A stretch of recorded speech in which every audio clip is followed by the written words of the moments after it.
Buenos días. Muchas gracias por la participación. Estábamos comentando recién que una importante participación en este seminario, y para nosotros como región es siempre relevante poder convocar a una mayor cantidad de personas para poder compartir, socializar y conocer los distintos aspectos de esta realidad que es nacional y regional. Saludar a las autoridades locales, a la gobernadora Paola Fernández, a los consejeros, al jefe del departamento provincial, a la directora de Integra, a la representante del rector, director de Cultura, a los invitados, por cierto, muchas gracias por estar acá. Y también comentar que la situación migratoria en nuestra región, en el contexto educacional, es una situación que se está abordando desde el Ministerio de Educación, particularmente desde la Ley de Inclusión. La Ley de Inclusión que, como ustedes saben, fue aprobada bajo 3 principios, que es terminar con la selección, con el copago y eliminar el lucro en la educación chilena. Y en el marco de los procesos de inclusión, que es un concepto bastante más amplio que una ley, una de las tareas relevantes para el Ministerio de Educación es de qué manera el sistema educacional tiene una propuesta inclusiva de las distintas culturas que componen hoy día nuestra comunidad y que se expresan con mayor claridad en las comunidades educativas. Todos nosotros hemos podido ver en los últimos años que en las escuelas, en los liceos, hay una diversidad que no estábamos acostumbrados. Por lo tanto, esa diversidad cultural, étnica, lingüística, tenemos como sistema educacional que hacernos cargo. Y eso supone, en una primera etapa, generar todas las oportunidades de acceso a la educación para las familias que se integran a nuestra pequeña comunidad magallánica, y también para los niños, generarle todas las certezas, las confianzas, todos los procedimientos administrativos, facilitarlos. Ayuda a Mineduc tiene un trabajo importante en este último momento con la unidad de admisión. La unidad de admisión se dedicó muy especialmente a las familias migrantes, por cuanto muchos de estos procesos tenían que tener un acompañamiento para facilitar un sistema de admisión que, como ustedes ya saben y lo hemos comunicado hartas veces, es un sistema inclusivo, no discriminatorio, y que por lo tanto nosotros esperamos que generar una oportunidad de igualdad de acceso a través de este sistema nuevo en Chile, en donde somos pilotos. Así que por ahí creemos que hay una realidad concreta, una oportunidad, un modelo específico que genera igualdad de oportunidades. Y eso creemos que como sociedad nos hace muy bien, y nosotros nos ayuda el poder contar con estos procedimientos y con estas plataformas que permiten que nosotros seamos en la práctica y en el trabajo cotidiano, seamos inclusivos. Pero también hay una tarea por delante en términos educacionales con los profesionales de la educación, con todos los trabajadores que se desempeñan en la comunidad educativa, para promover una cultura inclusiva. Y esa cultura inclusiva supone asumir la diversidad en todas sus expresiones. Y la diversidad de los pueblos que integran en nuestra comunidad es también una diversidad a la cual hay que atender. Nosotros creemos también como sistema educacional que lo más relevante en esto son los cambios culturales, y esos cambios culturales se producen en la escuela. Toda la normativa y todas las instrucciones que puedan existir respecto de esto son irrelevantes si no hay realmente un cambio cultural.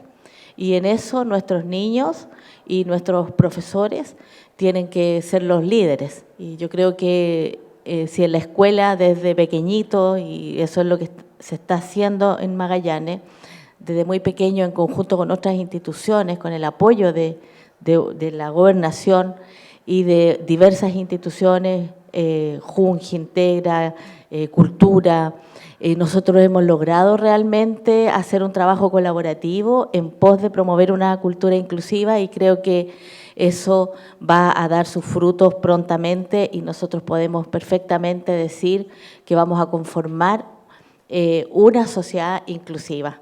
Así que en ese sentido están todos los esfuerzos del Ministerio de Educación y la Secretaría de Educación a través de su departamento provincial está haciendo todos los esfuerzos.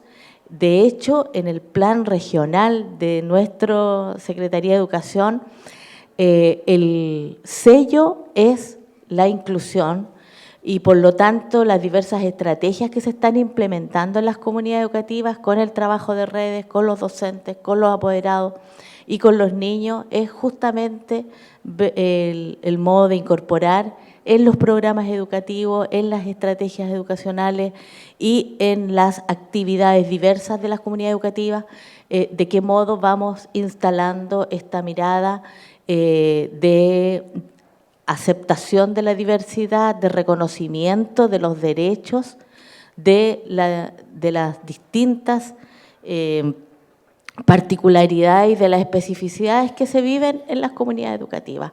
Yo creo que por ahí vamos. La reforma educacional hoy día nos llama a recuperar el derecho de la educación y eso supone también implementar distintas medidas y distintas estrategias para que esos derechos sean efectivos en nuestra experiencia cotidiana. Así que nosotros estamos allí trabajando. El gobierno regional creo que ha hecho grandes esfuerzos en eso, podemos seguir optimizando, tenemos tremendas oportunidades, nuestra región es una región que ofrece grandes oportunidades para hacer grandes cambios. Estamos todos con la Universidad de Magallanes, de todas maneras ahí hemos tenido un trabajo intenso, así que esperamos poder seguir avanzando para ofrecer las mejores oportunidades posibles a todos los niños que integran la comunidad escolar y a todas las familias que se integran a nuestra comunidad magallánica. Muchas gracias y buenos días.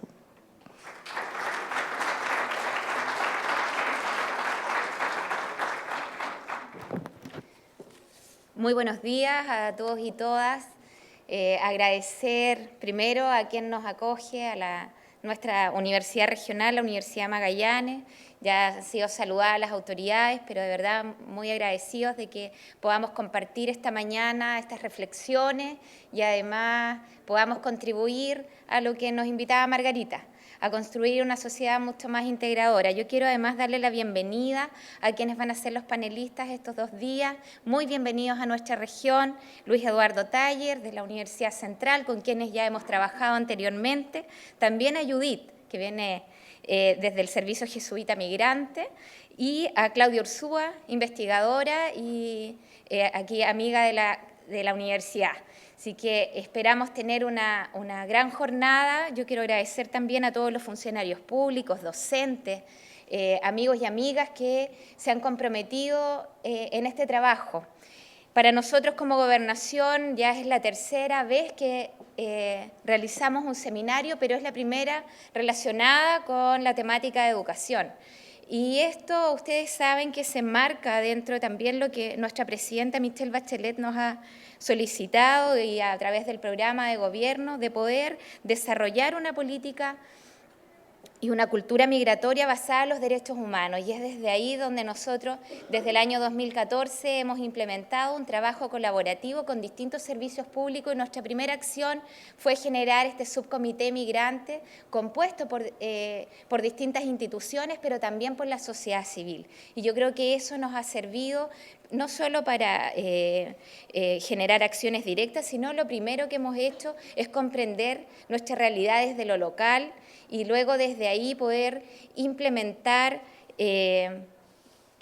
algunas acciones con sellos que son muy significativos, como es la descentralización, porque aquí hemos iniciado tareas que, si bien es cierto, no están indicadas en ninguna parte, pero el Estado nos permite, ¿cierto?, avanzar en aquellas cosas que están comprometidas en nuestro programa y, por otro lado, aquellos aspectos significativos de la territorialidad.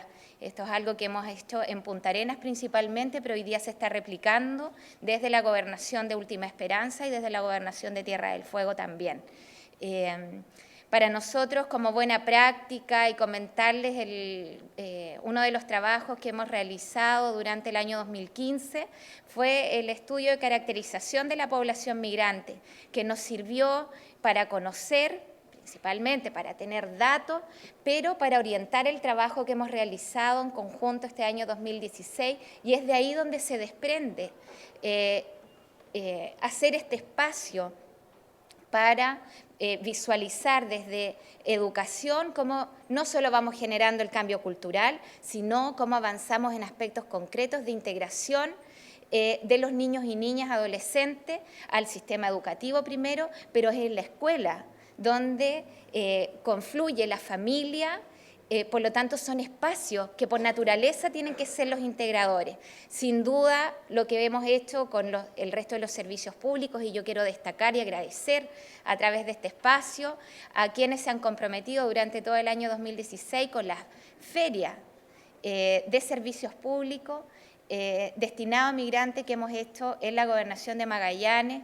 ¿Por qué la Gobernación? Porque es un domicilio conocido para las personas migrantes, ya que al hacer su trámite cierto de visa, le es un lugar más cercano. Yo espero sinceramente que de este seminario podamos ir construyendo, y yo creo que de eso nos va a hablar Eduardo luego, ir construyendo una política que trascienda, por supuesto, a quienes estamos hoy día ejerciendo cargo, y que no pueda pasar solo por la voluntad y la buena voluntad que hemos tenido durante estos 2 años de gobierno, sino que dejemos instalado en cada uno de nuestros servicios públicos al menos acciones, programas comprometidas para que podamos generar la integración, el reconocimiento desde la perspectiva de derechos humanos que se merecen todas aquellas personas que quieren libremente transitar por el mundo y que tienen que ser acogidas por nuestras sociedades. Muchas gracias. La verdad es que habíamos preparado más antecedentes que presentar, pero luego los podremos compartir en la presentación que harán los funcionarios de la Gobernación, a quien aprovecho de saludar y agradecer, porque esta es una de las tantos compromisos que asumimos en la mesa de migrantes este año, y agradecerle también a nuestra Seremi de Educación el compromiso que ha tenido en colaborarnos y a su equipo en colaborarnos con este seminario y en visibilizar de manera positiva la migración en Magallanes. Muchas gracias.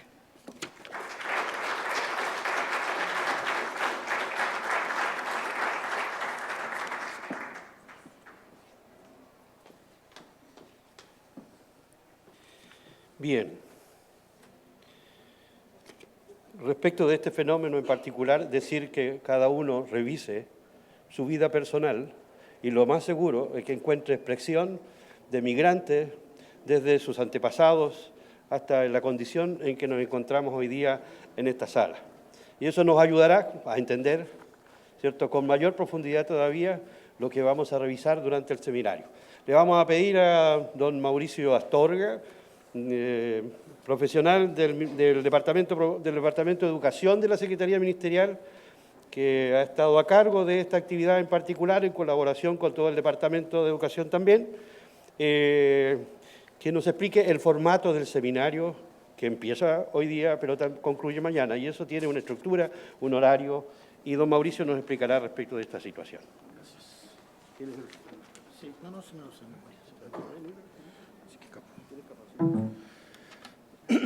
Muy buenos días a todos y todas. Brevemente, explicar un poco la correlación de estos 2 días. Partimos el día de hoy con la invitación, ¿cierto?, a distintos servicios públicos, establecimientos educacionales de la comuna, para esta jornada o seminario relacionado con migrantes. Agradecer en primera instancia también el apoyo de los expositores que van a estar durante esta mañana. Esto tiene otra patita más. El día de mañana, en este mismo espacio, están invitados alumnos y alumnas de los distintos establecimientos de la comuna de Punta Arenas, 4 por establecimiento, más su profesor asesor, para una charla de don Jorge Gibbons, biólogo de la Universidad de Magallanes, que tiene relación con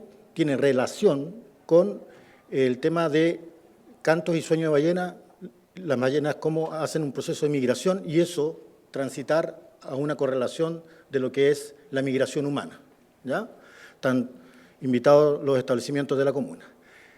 Paralelamente, en el Salón Terra, también en la mañana, se realiza una actividad con los funcionarios y funcionarias de las distintas oficinas, las OIRS, que le llaman las SAICs, que son oficinas de atención de público, reclamos, sugerencias, etcétera, oficina 600, que ahí interviene don Luis Taller y Judith Santano en apoyo en un taller desde las 9 de la mañana, vuelvo a insistir, ¿cierto?, para aquellos jefes de servicio que están acá, que se les envió la invitación, para que en el Salón Terra a contar de las 9 de la mañana.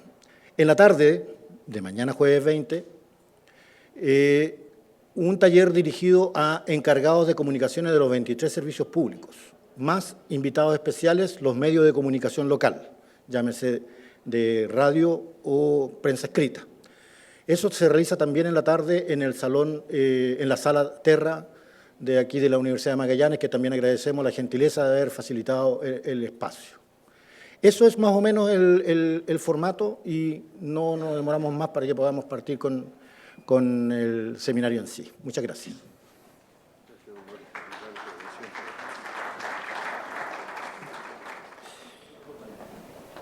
Durante los últimos años, el número de inmigrantes en nuestro país ha aumentado de manera importante y hoy sus hijos son parte del sistema educativo chileno.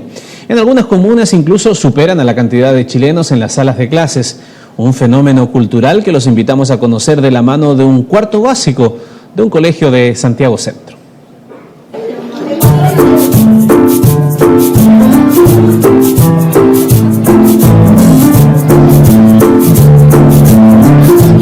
Ay, ¿por qué, tío?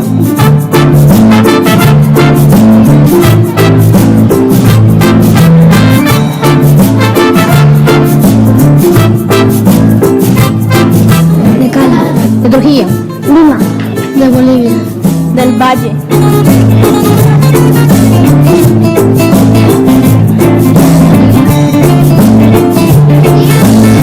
Excelente, tengo muchos amigos así de distintos países. Bacán y me gusta mucho.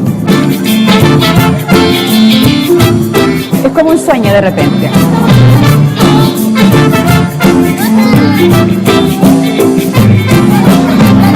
Yo siempre les digo, sin saber del cine que está haciendo historia.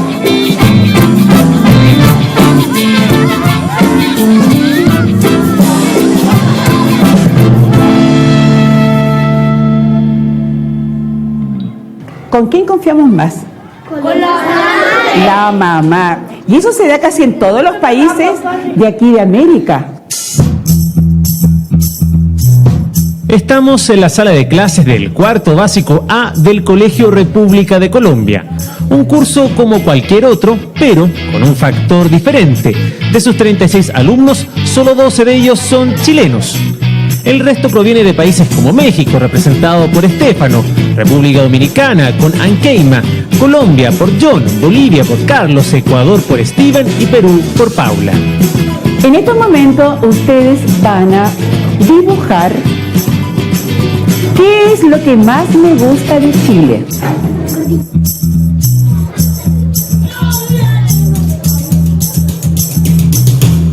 La tarea ya está dicha. Mire, artistas en acción. Los niños sacaron sus lápices de colores y responderán esta pregunta. ¡Voilà! Aquí Aquí tenemos los resultados, 36 coloridos dibujos que nos muestran lo que más les gusta de Chile a este grupo de niños. La respuesta por lejos más dibujada fue la cordillera de los Andes con nieve. Sin embargo, también hubo otras respuestas más curiosas.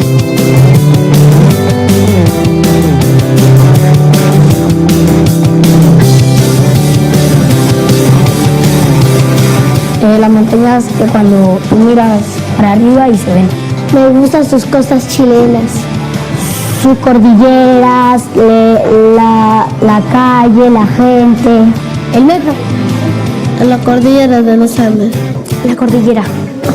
La torre. El edificio Costanera. El Colegio República de Colombia, cuyo sostenedor es la Municipalidad de Santiago, se ubica en la esquina de Grajales con Bascuñán Guerrero, un barrio comercial marcado por la presencia de inmigrantes. Actualmente este centro educacional tiene una matrícula total de 660 alumnos, 351 son extranjeros, es decir, más de la mitad.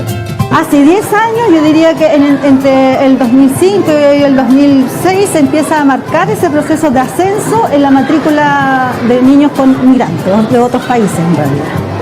Y acá predominan, imagino, niños peruanos, colombianos. En orden descendente estarían los niños que vienen del Perú, los niños que vienen de Colombia, los niños que vienen de Bolivia, Ecuador, República Dominicana, Haití, un niño de México, una niña de España, y espero no dejar nadie afuera. ¿Pensaste alguna vez dirigir un colegio donde tuvieras niños y alumnos de tantos países? No, y creo que me siento súper afortunada por eso. Yo siempre les digo, sin soberbia, sin ego, que está haciendo historia, porque estamos viviendo en un contexto que es irreversible. Este mural recibe todos los días a los niños y no solo promueve la integración. Detrás de cada frase hay una bienvenida a Chile, un país que está lejos de sus familias, recuerdos, amigos, costumbres e historias. Una tierra a la que llegan atados a los sueños y deseos de sus padres por una vida mejor.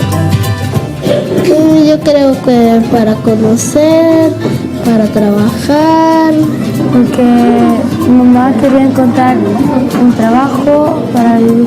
Quería viajar para acá, quería conocer una vida nueva, quería conocer. ¿Y qué cosas echa de menos de Perú? A mi familia. Según cifras del Ministerio de Educación y Extranjería, hasta el año pasado habían 30.625 alumnos extranjeros en el sistema escolar.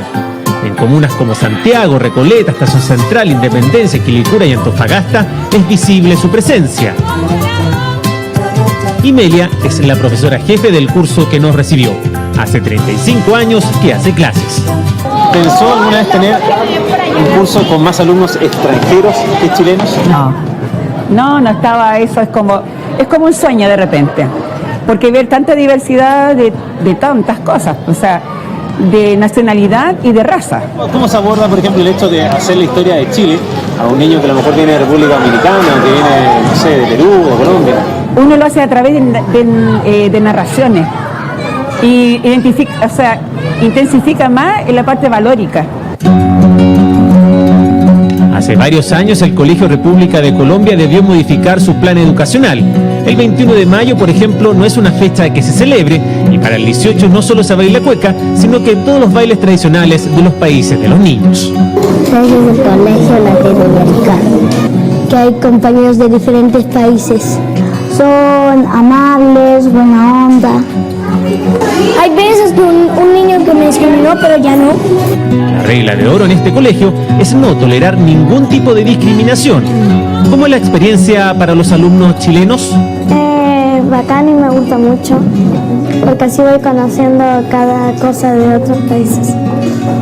No se me pega el acento CP de los peruanos. Bacanes, se siente bien. Excelente. Tengo muchos amigos así de distintos países.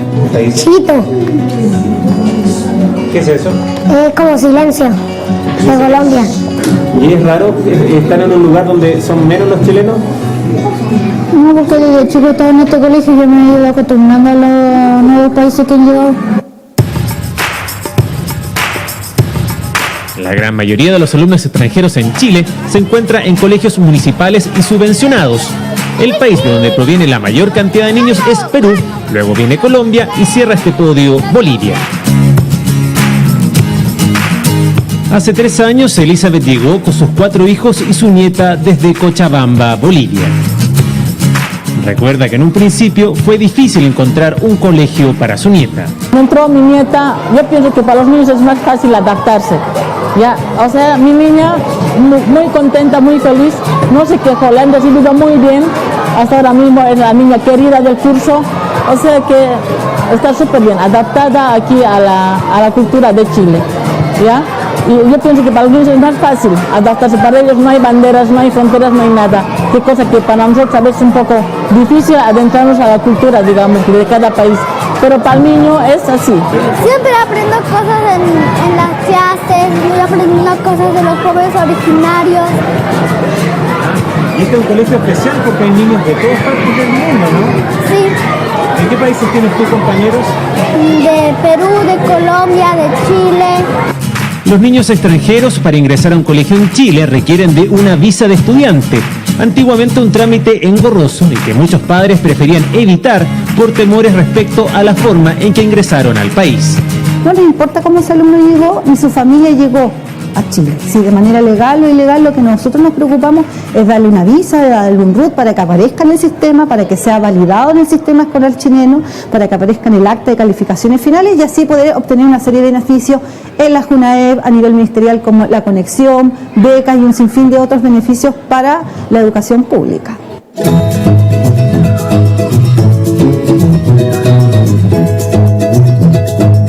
Pero volvamos a la sala del cuarto básico A en esta fría jornada de miércoles.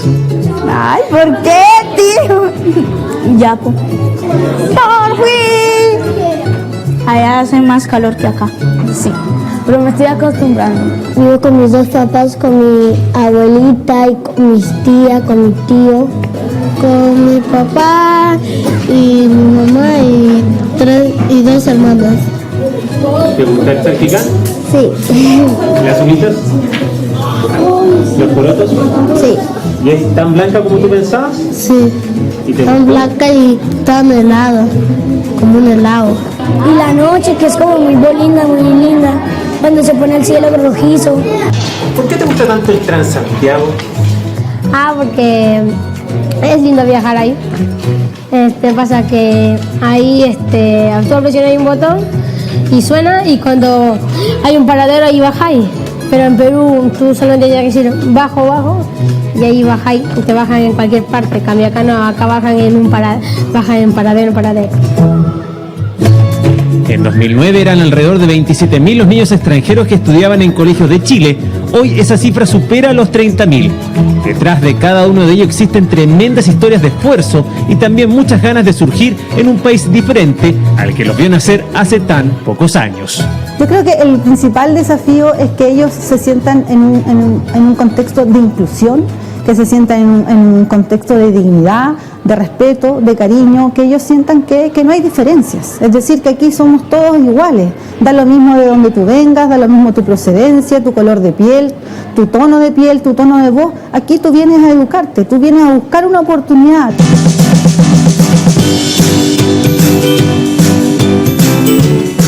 La multiculturalidad llegó a nuestras salas de clase, un tremendo desafío para el sistema educacional chileno.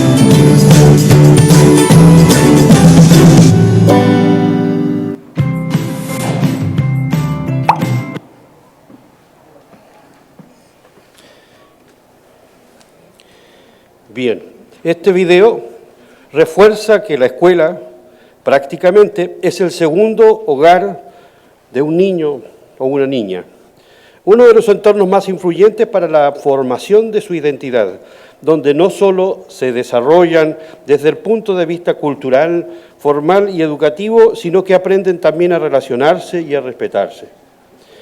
El menor lidia con otra forma de hablar, otras costumbres, otros compañeros, otros profesores, otros libros, otros juegos, en definitiva, otro sistema.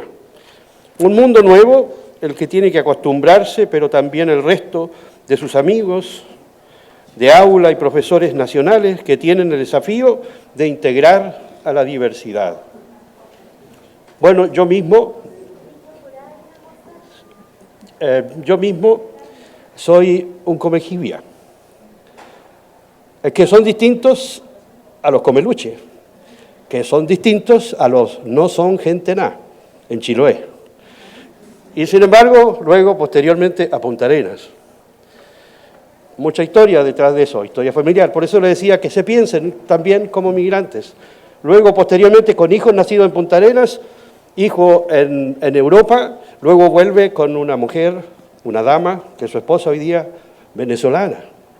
Algo está pasando, ¿cierto? Así que a revisarse. Bueno, y después de esto, pasamos entonces y comenzamos a la ronda de presentaciones. Es un gusto para la comisión organizadora dejar con ustedes a don Luis Taller Correa, doctor en Sociología, investigador de temas migrantes, con publicaciones nacionales e internacionales, profesor asociado de la Universidad de los Lagos y del Centro de Investigación, Sociedad y Políticas Públicas, subdirector de Polis, revista latinoamericana. Su ponencia es Política Pública Migratoria y su contexto educativo. Bienvenido, don Luis.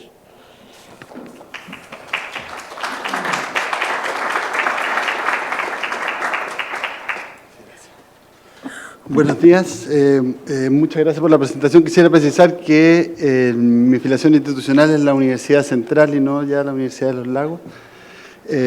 Solo quería agradecer la invitación a la región, a la ciudad, digamos, a las autoridades, saludarlas también.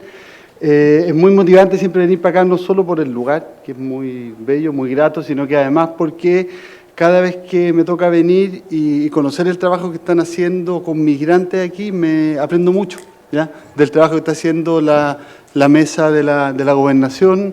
Me parece que es notable, lo conocimos hace un poco de tiempo atrás y podemos discutirlo con autoridades locales, no solo de Chile, sino que de otros países también, en un seminario internacional que organizamos en la comuna de Quilicura, ¿ya? Entonces es una oportunidad también poder venir acá en lo personal, porque aprendo mucho de este tema que tiene que ver con las políticas migratorias, que es lo que venimos trabajando en la Universidad Central desde hace ya algún tiempo, en algunas investigaciones que hemos logrado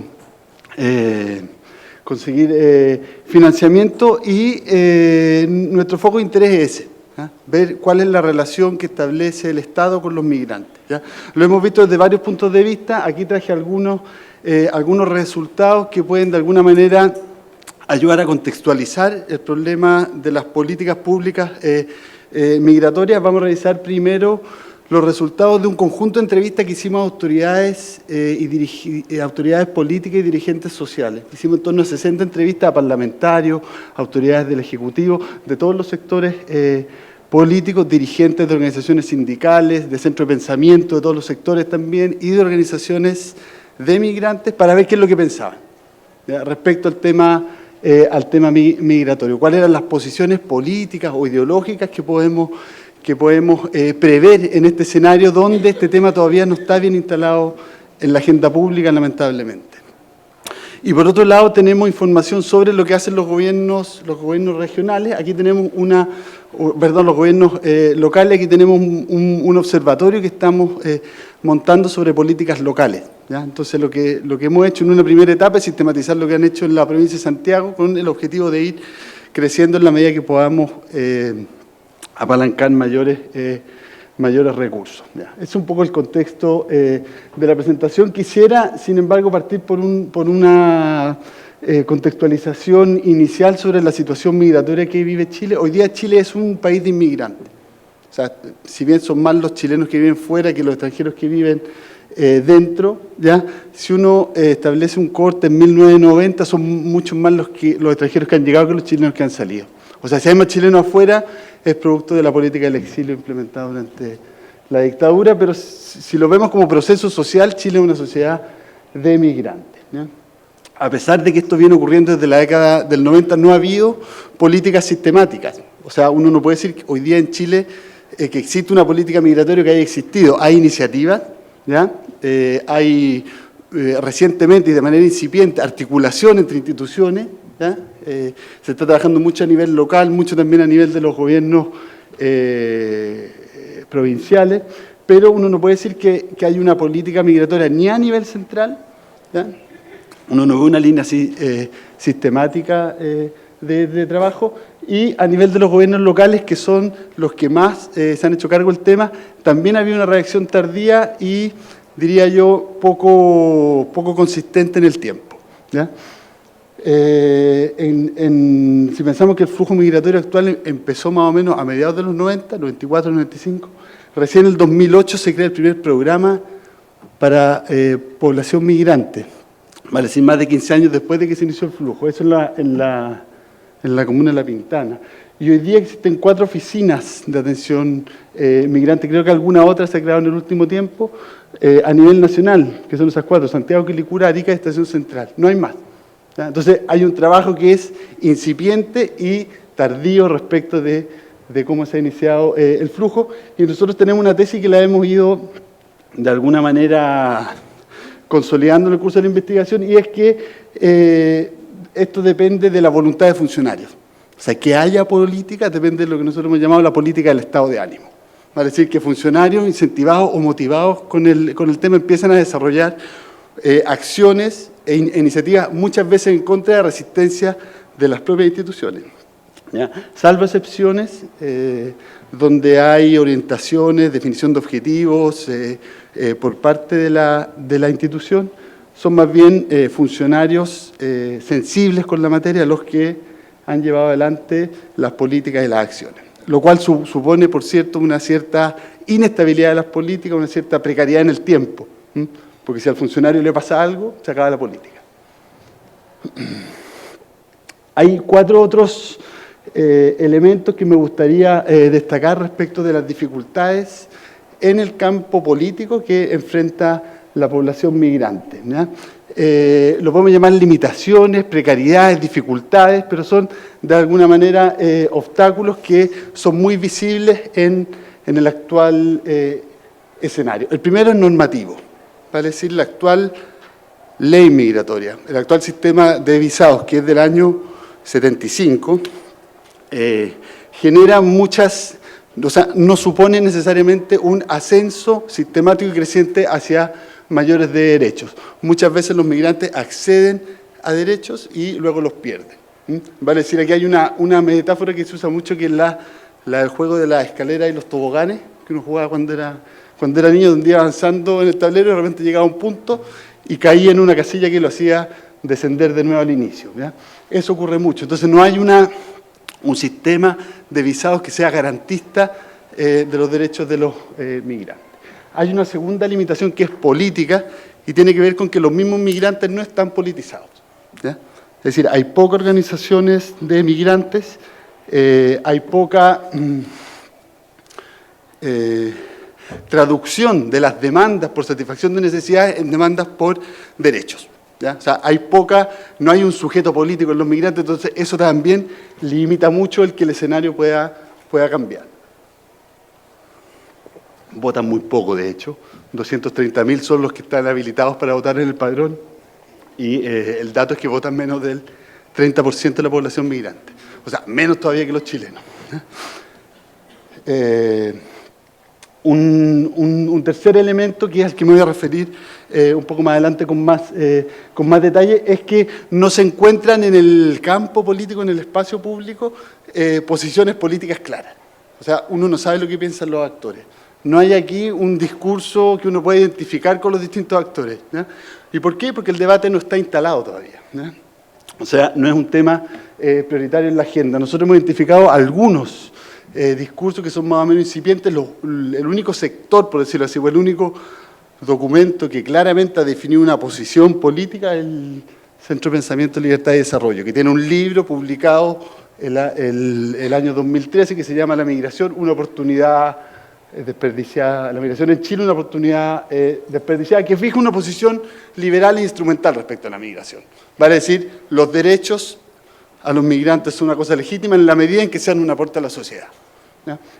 Hay un segundo enfoque que aparece entre los colegas, en los seminarios, en algunos gobiernos locales, pero que es muy marginal, que es el enfoque de los derechos humanos. Que en el fondo, cuando nos juntamos a conversar los colegas, estamos todos de acuerdo en eso, pero nos damos cuenta también que tampoco tiene mucha incidencia eso en los actores políticos. Y hay un tercer discurso que es diría yo, disperso, en alguna medida transversal también, y que se ve muy claramente en algunos territorios donde hay alta concentración de migrantes como Antofagasta, que es un discurso que en Europa se asocia como a la extrema derecha, que sería como el discurso del control fronterizo, la relación del migrante con la enfermedad, con el delito, con la crisis moral, etc. Es decir, un discurso atemorizante respecto de la migración. Pero son salvo el primero, son discursos que están todavía muy dispersos y no visibles entre los actores políticos. Y por último está la debilidad de las políticas a la que me refería en un comienzo. No hay orientaciones de objetivos ni institucionales de mediano plazo. Hay iniciativas que son muy valorables, que tienen impacto significativo, pero son de corto plazo. Ahí está, ¿no es cierto? Muere el funcionario y muere la política. ¿De qué es lo que vamos a tratar hoy día? Un poco de esto, cómo se definen los actores políticos frente a la cuestión migratoria, y si que alcanzamos por el tiempo, para no alargar en exceso esto, revisamos un poco los datos respecto de lo que han hecho los gobiernos locales. ¿Qué es lo que hemos encontrado nosotros al hacer estas entrevistas con autoridades, en realidad personas que tengan capacidad para incidir en la agenda? Autoridades políticas fundamentalmente, electas y del Ejecutivo también, y dirigentes de organizaciones sociales. Hemos dividido el análisis en dos ejes. Uno, que es el primero que está ahí, que son las condiciones para la admisibilidad. ¿Cuáles son las posiciones de los actores políticos frente a las condiciones para el ingreso al territorio? ¿Ya? Y un segundo eje tiene que ver con las condiciones para la inclusión, para el acceso a derechos una vez que ya están dentro. ¿Ya? Que es una distinción significativa y que atiende a la naturaleza de las trayectorias migratorias. Encontramos 4 tipos ideales, podemos decir, de posiciones políticas. Un primer actor que respecto a las condiciones de admisibilidad lo denominamos, digamos, tendiente al Estado planificador. Vale decir, es un sujeto que aspira a que el Estado produzca el flujo, ¿ya? Que de alguna manera es selectivo respecto del proyecto de desarrollo del país, un poco en la lógica de la migración o de la planificación de la migración del siglo XIX y parte del siglo XX, esa migración de los colonos, ¿no es cierto?, esa migración que buscaba los elementos que eran necesarios para el desarrollo del país, el mejoramiento moral de la población, en fin. Sí, hay una lógica de que el Estado podría planificar completamente los flujos migratorios, que supone, como dice aquí, una selectividad de la magnitud del tipo de migración. Vale decir, es también esto, desde nuestro punto de vista, una sobrevaloración de la capacidad que tiene el Estado para regular los procesos sociales como el de la migración, ¿no es cierto?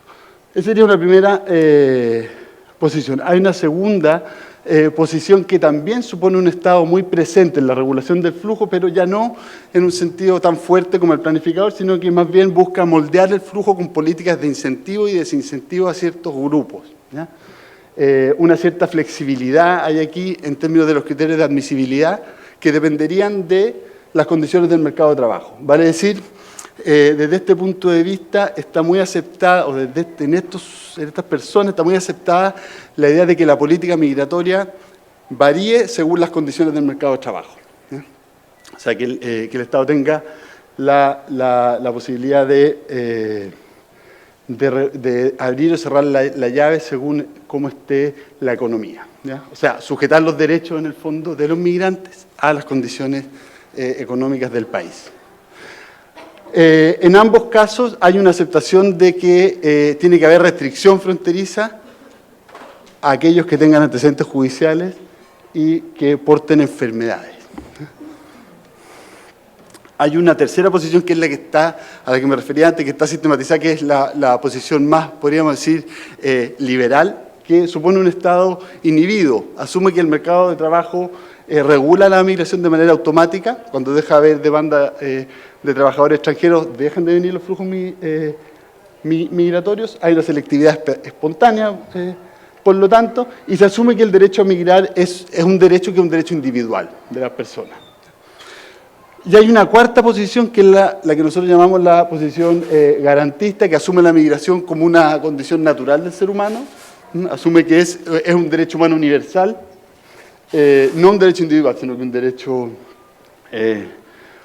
humano, y asume la idea del principio del libre acceso de manera incondicional, para decir sin ninguna restricción. Esos son los elementos que aparecen en los actores políticos. Ahora, si ustedes me preguntan, ¿qué piensa actores de tal partido? Están atravesados. O sea, van así. O sea, una misma persona puede tener un poco de planificador y un poco de regulador, pero son los elementos que aparecen al interior de las entrevistas.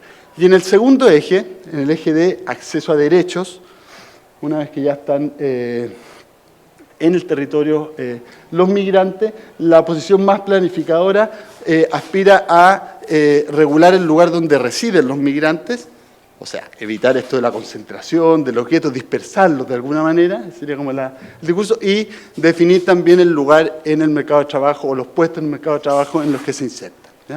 Es decir, restringir un poco la movilidad ocupacional y geográfica de los migrantes. Se supone aquí que el acceso a derechos estaría condicionado por el aporte al desarrollo, ¿ya? Y la expulsión del migrante aparece como una legítima medida de control del flujo migratorio, ¿ya? Eso es más o menos transversal, salvo en este último tipo. En la dimensión del Estado regulador aparece una primera versión de la regulación que uno podría decir es inclusiva, que se basa en la idea de incentivar a aquellos inmigrantes que son necesarios, facilitarle o bajarle el costo de las visas, por ejemplo, si se requiere cierta fuerza de trabajo, llegar a convenios con otros países para traer, qué sé yo, médicos, en fin. Y hay otro que es también apunta a la regulación, pero es un poquito más restrictivo, en el sentido de no solo poner incentivos a los que son necesarios, sino que también desincentivos a los que no lo son, ¿ya? O sea, visas consulares, por ejemplo, sería un ejemplo de ese tipo de política de desincentivo hacia ciertos colectivos. En términos de la visión del Estado inhibido, ¿ya? Aquí se asume un acceso o una aceptación de acceso igualitario a todos los derechos, ¿ya? Ahora, sin embargo, se asume que no debe haber políticas focalizadas hacia los migrantes, ellos tienen que adaptarse completamente al contexto institucional local. En este sentido, para esta posición no sería válido que hubiese, por ejemplo, en las comunas donde hay migración haitiana, que hubiese en los consultorios traductores o mediadores interculturales, etcétera, sino que es una posición del Estado no interventor y que el migrante tiene, de alguna manera, la obligación de asimilarse para acceder a los derechos. Y aparece muy fuertemente la regularidad como condición de acceso a derechos, lo que excluye a los migrantes irregulares. Y en la posición del Estado garantista, nuevamente aparece, igual que acá en el Estado inhibido, la idea de un acceso pleno a la ciudadanía sobre la base de la condición humana o por el derecho a residencia. Aparece la irregularidad como un elemento que no limita el acceso a derechos, ¿ya? Y la expulsión aparece en el único tipo donde la expulsión aparece como un instrumento ilegítimo de control fronterizo. Para decir, si llega un migrante, comete un delito, tiene que responder aquí y la expulsión no es de alguna manera válida o legítima. Una cosa que caracteriza y que distingue a este discurso más garantista es que es muy abstracto, ¿ya? Es ideológico, hay poca referencia política específica en las personas que articulan ese discurso. Como conclusión de esta parte, hay en general elementos transversales, ¿no es cierto? En la sociedad, es el migrante más bien, el que tiene que adaptarse y acercarse a la sociedad, y la sociedad no, digamos, moverse poco hacia el migrante. O sea, es él el que se tiene que integrar y no la sociedad la que tiene que cambiar para facilitar la convivencia. En ninguno de los cuatro tipos aparece el migrante como una figura incidente. Hay un fuerte vínculo muy transversal entre la migración y las enfermedades sociales, o el peligro del delito, ¿ya? El peligro de la delincuencia, el peligro de las enfermedades sociales, ya hay una concepción muy asimilacionista. No sé si me puede apretar aquí el hipervínculo que tengo, porque quería, a propósito de esta mirada, gracias, de esta mirada como de relacionar la migración con delito, hay unos datos que recogí de aquí de la Defensoría Penal Pública sobre las causas, ¿ya? Y tomé los delitos de alta connotación pública para ver cuál es la participación de la población migrante en estos delitos. Y en los hurtos, delitos contra la libertad, sexuales, robos y homicidios, los migrantes son, por ejemplo, en el caso del homicidio, en un 90% víctimas y en un 10% detenidos. ¿Vale? Entonces, en robo igual, ¿ya? En hurtos, el 70% también aparece vinculado a la Defensoría Penal Pública como víctima y no como detenido. Entonces, estos datos, que son datos de registro, no son de encuesta, muestran claramente que el discurso en torno a que la migración está asociada a la delincuencia es falso y que no se sostiene bajo ningún punto de vista. Podemos volver aquí con el...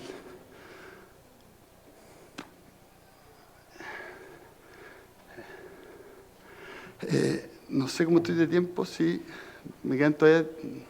¿Quién está controlando el tiempo? Todavía me quedan unos 10 minutitos para revisar rápidamente, cerrando esta primera parte, rápidamente lo que han hecho los gobiernos locales. Aquí nosotros tenemos un observatorio de políticas locales que en esta primera etapa está focalizado en Santiago, pero que aspira a ir creciendo. Ya lo estamos ampliando a la región y estamos tratando de trasladarlo a otras regiones. ¿Qué es lo que hicimos? Contamos.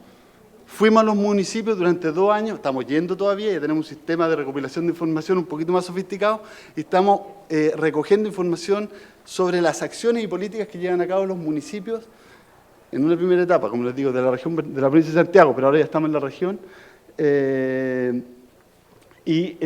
O sea, ¿qué acciones hacen orientadas a la población migrante? ¿Ya?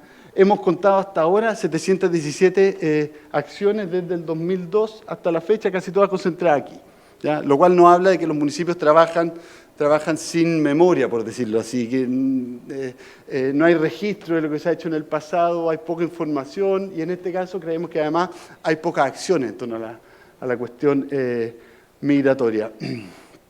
En la línea azul aparecen los municipios de la provincia en términos de la cantidad de acciones que realizan. Vemos aquí que Santiago y Quilicura realizan muchas acciones y en las barras verdes aparecen las tasas de migración. Entonces vemos que no hay una relación entre cantidad de migrantes por cada 100 habitantes, ¿ya? Sino que más bien hay, digamos, no sería una variable fundamental esa, por decirlo así, porque hay comunas que tienen en torno al 10% de la migración y que hacen una cantidad de acciones muy distintas. Y por ejemplo, Santiago y Quilicura, una tiene una tasa del 4% y otra del 16%, y tiene un nivel de actividad más o menos parecido. Entonces, nuevamente aquí, nuestra hipótesis es que son los funcionarios que están ahí los que, o las dinámicas institucionales las que impulsan fundamentalmente las políticas, y la concentración de migrantes no es necesariamente un factor incidente. ¿A quiénes están dirigidas las acciones? Aquí nos parece que esto muestra una cosa que nosotros vemos como una fortaleza y otra que vemos como una debilidad. ¿Cuál es la fortaleza? Que el trabajo con funcionarios, si bien está en un 13%, ya está en un tercer lugar y ha ido creciendo en el último tiempo. O sea, cada vez más se trabaja con los funcionarios, cosa que a nosotros nos parece fundamental para el reconocimiento de derechos. Porque muchas veces se traba ahí la ejecución de los derechos. Y la debilidad es que las acciones son muy generales, son a la población migrante. O sea, hay poco trabajo focalizado, por ejemplo, en las mujeres. Sabemos que hay colectivos, y aquí en la región y en la ciudad ya lo muestra el catastro que se realizó. Hay colectivos muy fuertemente feminizados y sabemos que las mujeres migrantes viven vulneraciones de derechos específicas. Entonces hay una deuda ahí respecto del trabajo. ¿Cuáles son las áreas donde más se trabaja? En identidad y cultura. ¿Qué quiere decir eso? El Día del Migrante. Ya, el Día de la Bandera, la celebración de la fiesta patria de determinado país, o sea, la fiesta intercultural, por decirlo así, ¿ya? Que es en el fondo lo más lo más fácil y que cumple cierta función de visibilidad, etcétera, pero que tampoco, o sea, la alta concentración en eso supone que dejan de hacer otras cosas también, que son sumamente relevantes, como en el caso de la vivienda, que solo un 5% de las acciones está puesta en ese tema, que es el tema crítico del proceso de incorporación. Y en educación aparece también bajo, en torno al 6%. El trabajo que hacen los municipios, nuevamente género y trata, aparece muy bajo.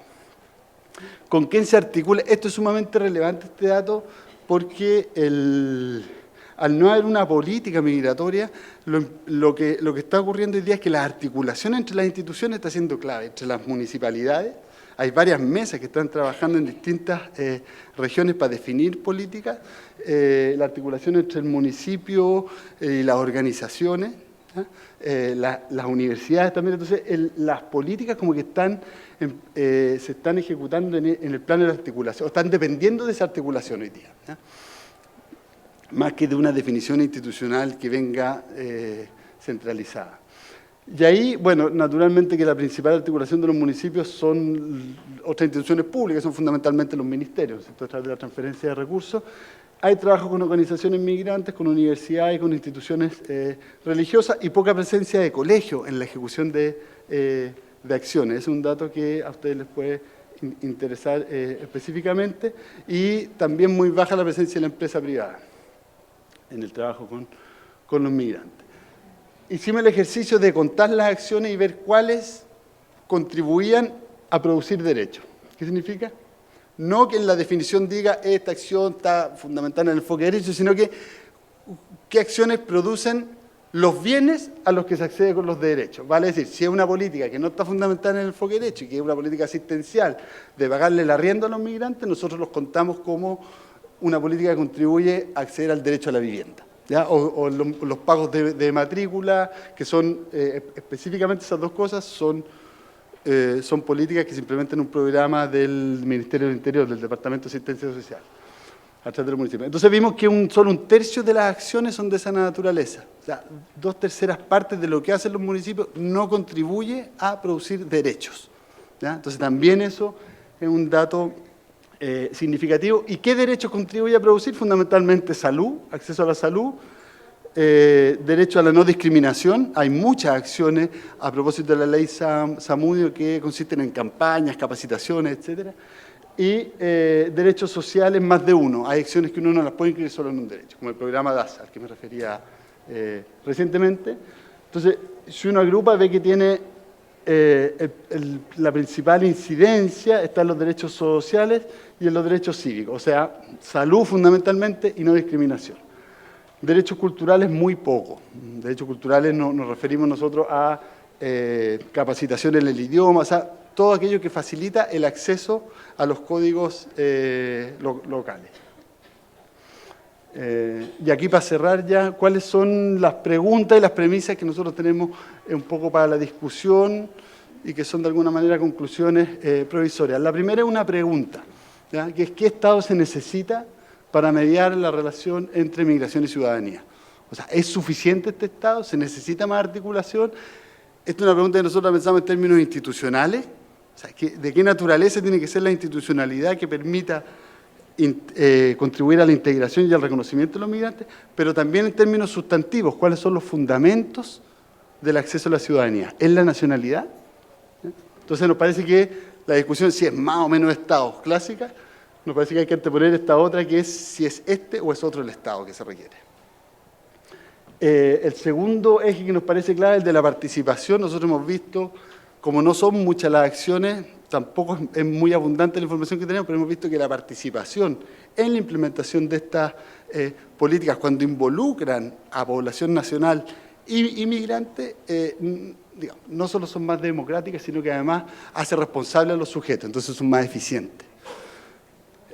Por otro lado, nos parece que lo local es central, o sea, el nivel local, para efectos del reconocimiento de derechos, nos parece que es el nivel central, valga la contradicción. Nos parece que los derechos humanos, sobre todo los que tienen que ver con los derechos sociales, dependen de acciones locales, ¿ya? Dependen de la relación con el funcionario, dependen de la relación con el vecino, y del conflicto que se pueda provocar en esa dimensión. Casi terminando, ¿no es cierto?, la política del estado de ánimo, esta dependencia de las políticas respecto a los funcionarios, hasta ahora ha sido beneficiosa, podemos decirlo, a la inclusión, porque ha tocado a funcionarios sensibles en la materia, pero es precario. Es decir, no tiene sostenibilidad necesariamente en el tiempo, entonces es necesario, nos parece, dar el paso para pasar de la discrecionalidad a la definición institucional de una política migratoria más general con objetivos compartidos, ¿cierto?, y consensuados.